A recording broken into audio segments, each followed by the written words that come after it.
Hi everyone, I'm Aurelia and my partner is Tisa. And today we are going to explain and present about modeling exponential growth on COVID-19 cases. So basically this is for our math performance task and I guess let's get started. Okay, first of all, I'm going to explain or discuss about the introduction, country, and the purpose.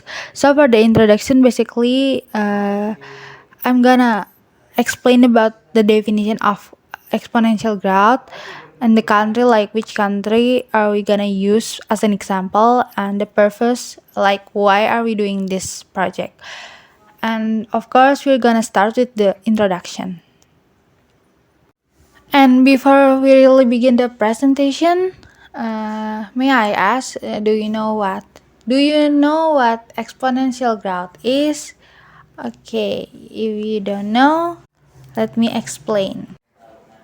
So basically, exponential growth is a quantity representing the power to which a given number or expression is to be raised, usually expressed as a raised symbol beside the number or expression. So by the definition, we can say that if the exponential growth apply on the COVID-19 cases, it means the rate of people who will be affected is keep raising. For example, if one infected person infects two more people, then the total of people infected is multiplied by 3, and it will keep repeating, like it will keep going and adding.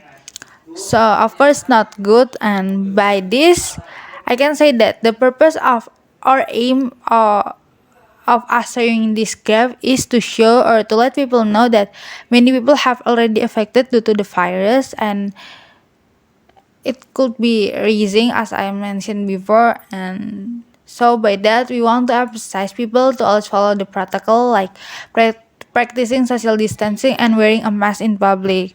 Therefore we can break the model graph. And we will proceed to the next topic, which is country, and then we'll continue with the graph modeling. So yeah, it will definitely be South Korea or Republic of Korea. So why are we choosing this country? Because we like it, and the next seasons will be explained in the next slides. And according to World Health Organization, from March 2020 until February 2021, it has been confirmed that there are 87,681 confirmed cases. Yes, that's quite a lot. And why are we choosing these countries? Because we can see that the graph from the September 2020 until half December is quite a good graph, because it show like an increasing graph. The trend is quite good. I don't say that it's good in terms of the COVID-19 is increases, but it's good for us to analyze this kind of graph. So that's why we choose this country.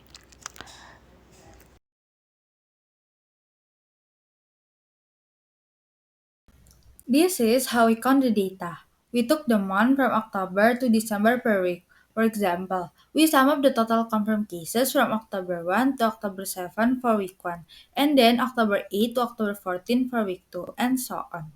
Therefore, we have a total of 12 weeks from October to December. After we took note for the x-axis, which is the week, and y-axis, which is the total case number, we plot the graph using Desmos. And here is our first graph. Let's get into the graph modeling, but before that, let us tell you about a researcher named Blake van Berlo that found a function to show or describe whether COVID-19 cases is decreasing or increasing or getting better or worse. He has done a research in Canada using Canada's COVID-19 cases and using the function of fx equals to a times e to the power of c in the bracket x minus d close bracket plus b, where A, B, C, and D are constants. Using this formula, he found that COVID-19 cases spread as exponential growth. He also implied that if COVID-19 continues to follow the exponential growth, the number of cases will continue to grow rapidly. Aurel and I were interested in doing the same thing done by Blake van Berlo to COVID-19 cases in Republic of Korea. So after we obtain the data and graph that we've shown you before using Desmos, we enter the function into Desmos and it will enable us to adjust the constant. We adjust the constant until it forms a close to perfect exponential growth graph. And here is what our graph looked like. And by the way, we simplify the number of cases. So for example, the total of cases is 10,000 cases, and we simplified into 10.0 to make it easier. As we mentioned before, the x-axis represents the weeks and the y-axis represents the number of cases. Finally, we get the constant number and we obtain the function of 0.52 times e to the power of 0.454 in the bracket x minus 5.5 plus 0.399. So the a is equal to 0.572, the b equals to 0.399, the c equals to 0.454, and the d equals to 5.5. As we can see here, South Korea graph is increasing.